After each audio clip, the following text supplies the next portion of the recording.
Hey team, Luke here. Obviously we've got Tennant, we've got Frankie, but we've got a very special guest, CEO Darren Miller, coming to the conclusion of your time with us at COP. Darren, when are you heading back to Australia? I'm off tomorrow night, Luke. Been here since Wednesday last week, and Thursday this week is my exit date.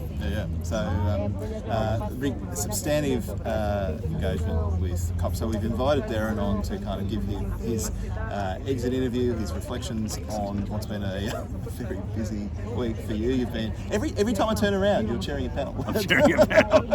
But we've come to the soothing environs of the Bedouin. Oh, we should comment on that. Like, we haven't left COP. This is still COP. 2 days ago, I stumbled across the Bedouin tent, and I've been telling everyone I can about it. It's amazing. It's the place to be. There's some very relaxed people around here. This is, in fact, the only place with relaxed people in the entirety of the continent. All right, well, I might start very quickly.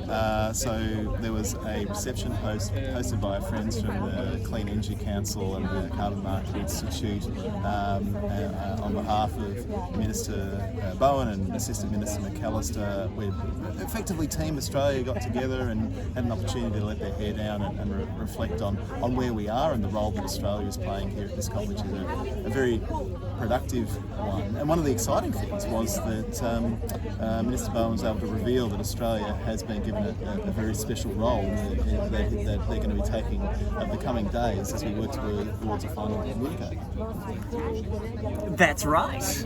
And that role is to shepherd, together with the Indian minister, the discussions on finance, which is a very sticky topic and a critical one to getting a resolution, not just on those issues, but across the entirety of this COP. Finance unlocks other parts of what's at stake here around ambition, especially. So one of the things that the minister said, Darren, was that being given this honour reflected Australia's new stature or standing. Sort of saying, well, Australia's back has been the refrain from the government. Are you feeling like there's a different vibe at this COP and that Australia's been received in a different way as you've sort of circulated the pavilion? And when you haven't been chairing sessions, of course, which is a small percentage of the time. 5 minutes of that. Look, this is my second COP, so I was in Glasgow last year, and to be fair, the actual feeling around is quite similar. There's a lot of the same kind of activity and buzz. Australia's putting on a great show with this pavilion. It's got a reputation for excellent coffee, which happens to also be free, which sort of clouds the signal of excellence, because free anything is fantastic. And there's a few displays going on, a few panels falling out of the pavilion, which had to clear the area today, so it's all very exciting. Darren, you're underplaying this because you are the hero that saved some delegates at least from certain someone's life. Because you were the one that identified that this panel was about to fall over and to potentially take someone out. So kudos to you. I feel bad because I was in discussion with somebody and my eyes must have been wandering into the distance and I saw this dodgy panel. So I had to apologise to the person I was talking to and run over and find somebody. But to your question, I think there's clearly a different vibe in the air from the Australian delegation, who feels very much aligned in terms of what we're trying to achieve. There's a good spirit in the air generally. I think Australia and Brazil are the two countries since last COP that have really substantially changed and improved their commitments and stances, and that's very well recognised. And certainly being in the running for COP31 is something that's important to Australia. I understand there's a good level of support out there, and I think we wouldn't be able to do that when we're not very climate minded and improving targets, which we do now. So that's great. Very, very good. All right. Well, Frankie, do you want to share what is top of mind for you here on day 10? Well, I managed to wrangle my way into a presidency press briefing a little earlier today. So the ambassador from the presidency of Egypt was giving an update on the status of the negotiations. Sounded like things are a little bit tense. He was saying that given where we are, like, so things are running late. I think that's sort of broadly acknowledged. Yeah. Probably an understatement. It's, Tennant, you were saying it's usual that ministers would be sort of coming in to help finalise those negotiations on a Sunday, about the halfway mark, and that only happened today, really. Really, yeah. They were given their jobs late Tuesday. Yep. Presumably, now we're at the halfway point of the final week. That part is really getting underway. But there's no way we're going to be done on Friday. I'm telling you that. You heard it here first. So on loss and damage, there were questions on that. They said there are clearly still two very divergent views on the way forward. So I think we talked yesterday about one group of parties wanting resolution or agreement on a compensation mechanism or financing scheme committed to at the end of this COP. And the other school of thought, which is we want to not limit the kind of solutions we might take forward and take a bit more time to understand the full kind of spectrum of the impacts of loss and damage. So there's clearly tension there that's not being resolved, and the representative of the presidency was saying that the Egyptian delegates are working very hard to try and resolve a pathway forward there. I think the other one, and he was sort of also very open about suggesting that certain parties in different negotiation streams were purposely delaying progress in some of those talks. Controversial. Well, I mean, it was couched in the usual language of diplomacy, but there was certainly some frustration in that. And then I think just the little Easter egg at the end of the briefing, which I wasn't expecting, was they talked about the number of delegates that have been at this COP. And, to all of us, it has felt like a very big COP. It has broken records for the number of delegates. There are 35,000 delegates scanned in with their badges on the ground here. That feels about right. And 110 heads of state have attended here. And I think Lula of Brazil was here earlier today giving a statement. Controversially flying in a private jet, which has caused a bit of a stir. All right, well, Tennant, we attended a session. That might be his private jet now. Taking off now. Fleeing from the criticism. Hey, Tennant, we went to a session which was at least nominally unpacking the merits of carbon pricing versus or carbon taxes versus cap and trade, which felt very mid-90s to me. But there's some actually fresh insights that emerged Well, it from was this session. described as the frontiers of carbon pricing.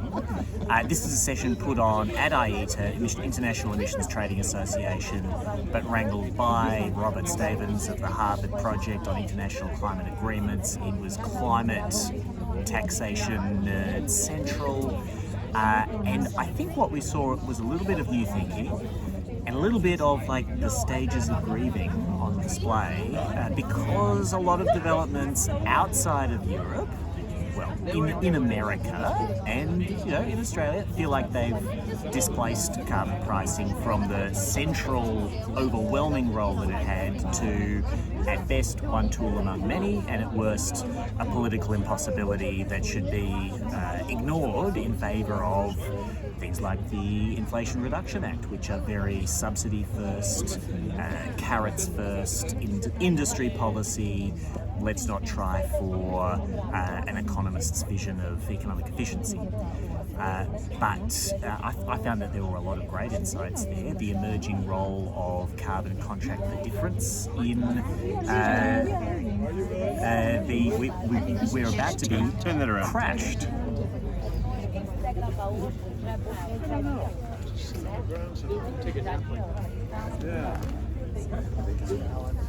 There you go. As you do. This is just the kind of thing that happens here at COP.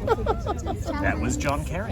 The Pope's coming next. He's still there. Yeah. In the background, looking for a spot to hang out in the Bedouin tent. We weren't lying. This is the place to be. Sure is.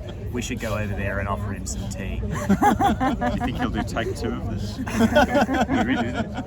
Darren, You're out of here, Darren. No, Darren. As long as we stay in your top 3 podcasts, your place in this video is secure. You haven't seen the overnight ranking. Oh no, we're trending down. So anyway, this panel on carbon pricing, it may have mentioned a paper that could potentially form the subject of a future episode of Let Me Sum Up. We'll see, but there is some new thinking as well as some grieving going on in the world of carbon pricing. All right, well, let's bring this home. Darren, as you sort of contemplate your long flight back to Australia, what are going to be your big takeouts from COP27? Yeah, look, I think that it's a flawed process. There's no question about it in my mind. I mean, we're at COP27, and one. And we've been doing this for a long time, and yet we still have a long way to go. For me, the big takeout is we need to carry on. I mean, everybody needs to keep communicating, keep talking. You don't succeed by abandoning discussions and each going into your own sort of world. So we need to keep doing this. We need to try and improve the way we do it. And I think Australia, if we get COP31, will have a lot of things to improve on in terms of how we make an event like this successful and get the most out of both the experience for people here as well as the outcomes perhaps for the event and the ambition we take to that. But for me personally, it's about testing my ideas with world experts, and I've had the pleasure of spending time with the likes of Michael Liebreich and Adair Turner and Fortescue people and Tennant on our panel. To be fair, you can talk to Tennant. I can. Yeah, it doesn't often answer my calls, so I have to come to far-flung places. No, I'm joking. I have bad reception, Darren. So it's about testing your ideas, getting confidence in the way you perceive things and the way you're thinking, as well as learning new things and being open to that. And this is just a magnet, a centre of gravity for people who care about the climate and can do something about it. And it's important to be here and have those conversations. And on your agenda, on the innovation in the Australian context, Australia's got so much to share. Right? As we sort of transition to a high penetration energy system, managing that grid and matching supply with demand and those flexibility services. Like, we're beta testing the 21st century energy system, so the more and more we can use these sorts of events to kind of share those insights and accelerate activity in other parts of the world, give confidence that it will work. Like, that's a significant contribution that we can make to the global conversation. All right. Anything else, Tam? We good?